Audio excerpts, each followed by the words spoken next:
नमस्कार प्यारे विद्यार्थियों। आज की क्लास में आप सभी का स्वागत है। प्यारे विद्यार्थियों, आज की क्लास का हमारा जो टॉपिक है वो है इकोनॉमिक्स का उपयोगिता, यूटिलिटी। देखिए, उपयोगिता का जब हम अर्थ समझते हैं प्यारे विद्यार्थियों, तो मैंने जैसे लिखा है कि उपयोगिता बराबर आवश्यकता को संतुष्ट करने की क्षमता। यानी कोई भी ऐसी वस्तु जिसमें किसी आवश्यकता को संतुष्ट करने की क्षमता होती है तो वो हमारे लिए उपयोगी होती है।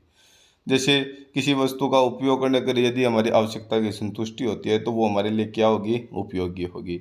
यदि हमें भूख लगी हुई है, हम खाना खाते हैं, तो वो हमारे लिए क्या है? उपयोगी। क्यों? क्योंकि उसने हमारी आवश्यकता को संतुष्ट किया है। लेकिन उपयोगिता के संबंध में एक बात यह भी कही जाती है कि उपयोगिता आवश्यकता को संतुष्ट करती है और इसमें आवश्यकता को संतुष्ट करने का गुण होता है। लेकिन उपयोगिता में लाभ और हानि को ध्यान में नहीं रखा जाता। जैसे एक बात करते हैं कि एक व्यक्ति है जो शराब पीता है। क्या पीता है? शराब। तो यदि शराब उस व्यक्ति की आवश्यकता को संतुष्ट करता है तो शराब उस व्यक्ति के लिए क्या है? उपयोगी है। लेकिन ये बात सही है कि शराब उसके स्वास्थ्य के लिए क्या है? हानिकारक है। लेकिन उपयोगिता में हमें यही ध्यान रखना है कि ऐसी कोई भी वस्तु जिसमें किसी आवश्यकता को संतुष्ट करने की क्षमता है, गुण है, तो वो क्या कहलाएगी? उपयोगी कहलाएगी। लेकिन उपयोगिता में हम लाभ और हानि को ध्यान नहीं रखते। जैसे हम बात कर लेते हैं कि सिगरेट है। अगर सिगरेट में किसी व्यक्ति की आवश्यकता को संतुष्ट करती है, सिगरेट पीने से उसकी आवश्यकता की संतुष्टि होती है, तो वो उसके लिए क्या है? उपयोगी है। लेकिन उसके स्वास्थ्य के लिए क्या है? वो हानिकारक है। लेकिन उपयोगिता में हम लाभ और हानि को ध्यान नहीं रखते। तो प्यारे विद्यार्थी, उपयोगिता का अर्थ आप समझ गए होंगे कि उपयोगिता से क्या मतलब है कि ऐसी कोई भी वस्तु जिसमें किसी विशेष आवश्यकता को संतुष्ट करने की क्षमता होती है, वस्तु में निहित इसी गुण को हम क्या कहते हैं? उपयोगिता कहते हैं। और इसकी मैंने परिभाषा यहाँ लिख दी है, तो इसको आप नोट कर लेना।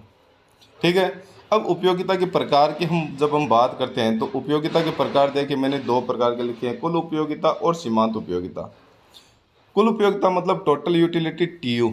देखिए, कुल उपयोगिता का मतलब क्या होता है कि जब कोई उपभोक्ता अपने उपभोग की प्रथम इकाई से लेकर अंतिम इकाई तक जो भी उपयोगिता प्राप्त करता है उसका कुल योग ही क्या कहलाता है? कुल उपयोगिता कहलाता है। यानी इसके लिए हम ये भी कह सकते हैं कि कोई भी उपभोक्ता है वो अपनी प्रथम इकाई से अंतिम इकाई तक जो भी उपयोगिता प्राप्त करता है उसका योग ही क्या कहलाती है? कुल उपयोगिता कहलाती है। या इसको दूसरे शब्दों में यह कह सकते हैं कि जो कुल उपयोगिता होती है वो सीमांत उपयोगिता का योग होती है। यानी किसी वस्तु से प्राप्त होने वाली सीमांत उपयोगिता को जब हम जोड़ देते हैं तो वो क्या कहलाती है? कुल उपयोगिता कहलाती है। प्यारे विद्यार्थियों, मैं आपको एक चीज़ बताना चाहूँगा कि यदि हम किसी वस्तु का उपभोग करते हैं तो उस वस्तु के उपभोग से प्राप्त होने वाली उपयोगिता प्रति इकाई पर घटती जाती है और एक बिंदु ऐसा आता है कि उसकी उपयोगिता शून्य हो जाती है और फिर भी हम उस वस्तु का लगातार उपभोग करते हैं तो उपयोगिता ऋणात्मक भी हो जाती है। ठीक है। जैसे हम बात करते हैं कि एक व्यक्ति भूखा था, तो उसने पहली रोटी खाई तो वो उसके लिए बहुत ज़्यादा उपयोगी थी। फिर उसने दूसरी रोटी खाई तो उसकी उपयोगिता पहली रोटी के मुकाबले क्या होगी? थोड़ी कम होगी। फिर तीसरी खाएगा तो उसकी उपयोगिता और कम होगी। फिर चौथी खाएगा तो उसकी उपयोगिता और कम होगी। पांचवी खाएगा तो उसकी उपयोगिता शून्य हो जाएगी। क्यों? क्योंकि उसका पेट भर गया। अब प्यारे विद्यार्थी, अगर वो छठी रोटी भी खाता है तो वो उसके लिए उपयोगिता उसकी ऋणात्मक होगी। क्यों? क्योंकि उसके स्वास्थ्य के लिए वो क्या होगी? नुकसानदेह हो सकती है। तो उपयोगिता होती है वो प्रति इकाई जब हम लगातार उपभोग करते जाते हैं तो वो घटती जाती है, घटती हुई प्राप्त होती है। क्यों? क्योंकि पहली इकाई जब वो उपभोग करता है तो उसके प्राप्त होने वाली उपयोगिता ज़्यादा होती है और प्रति इकाई जैसे जैसे वो उपभोग करता जाता है उससे प्राप्त होने वाली उपयोगिता भी घटती जाती है।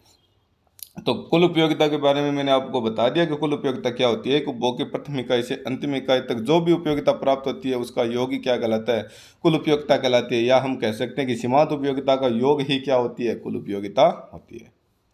दूसरा होती है सीमांत उपयोगिता। तो सीमांत उपयोगिता क्या होती है? देखिए प्यारे विद्यार्थियों, मार्जिनल यूटिलिटी होती है, इसको हम एमयू बोलते हैं। कि एक अतिरिक्त इकाई का उपभोग करने से कुल उपयोगिता में जो परिवर्तन होता है उसे हम सीमांत उपयोगिता कहते हैं। इसका सूत्र के द्वारा हम दिखाते हैं, एम यू बराबर डेल्टा टी यू बटा डेल्टा क्यू। अब एक अतिरिक्त इकाई का उपभोग करने से, मान लेते हैं कि जब किसी व्यक्ति ने 2 रोटी खाई तो उसको प्राप्त होने वाली कुल उपयोगिता मान लेते हैं कि 30 थी। ठीक है। अब वो जब तीसरी रोटी खाएगा तो उसको जो प्राप्त होने वाली उपयोगिता वो है 28। कितनी है? 28। क्योंकि मैंने आपको बताया कि जब प्रति इकाई हम उपभोग करते जाते हैं तो उससे प्राप्त होने वाली उपयोगिता लगातार क्या हो जाएगी? घटती जाती है। तो कुल उपयोगिता इसकी 28 नहीं होगी, इसकी हम मान लेते हैं कि कुल उपयोगिता है कि दूसरी रोटी खाई तो इसकी कितनी थी 30, और तीसरी रोटी जब वो ये खाता है तो इसकी उपयोगिता हो जाती है 36। ठीक है ना।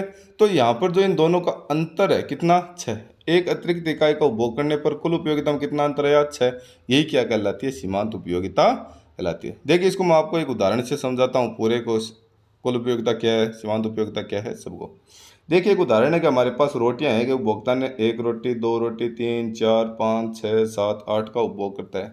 तो इस पर जो प्राप्त होने वाली सीमांत उपयोगिता वो इस प्रकार से देखिए 10 8 6 4 2 0 -2 और -4। और मैंने आपको बताया कि सीमांत उपयोगिता का योग क्या होती है कुल उपयोगिता होती है। तो ये देखिए 10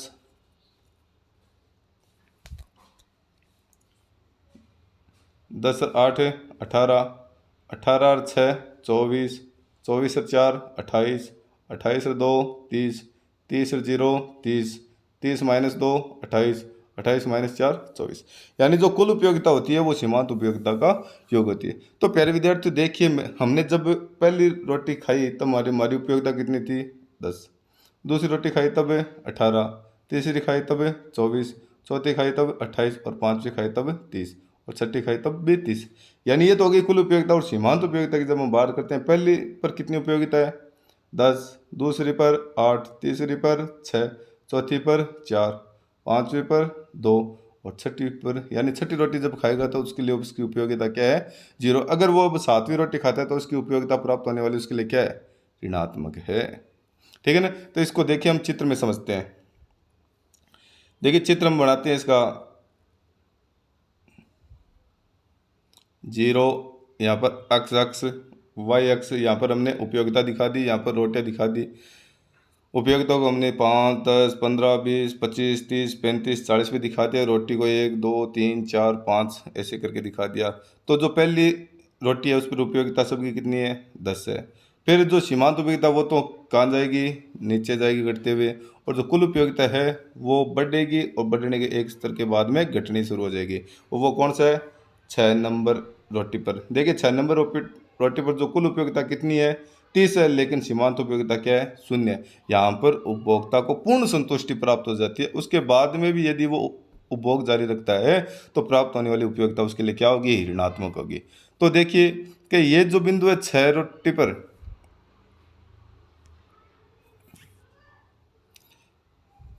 6 नंबर रोटी पे हम बात करते हैं तो 6 नंबर रोटी पर देखिए कि जो कुल उपयोगिता वो तो क्या है अधिकतम है, और जो सीमांत उपयोगिता वो क्या है 0 है। तो ये जो स्तर है ये उपभोक्ता की पूर्ण संतुष्टि को बताता है, क्योंकि यहाँ पर उपभोक्ता है वो पूर्ण संतुष्ट हो गया है और 6 रोटी पर उसको अधिकतम उपयोगिता प्राप्त हो रही है। अगर वो अब 7वीं रोटी खाता है तो उससे जो प्राप्त होने वाली उपयोगिता वो कैसी प्राप्त होगी ऋणात्मक होगी।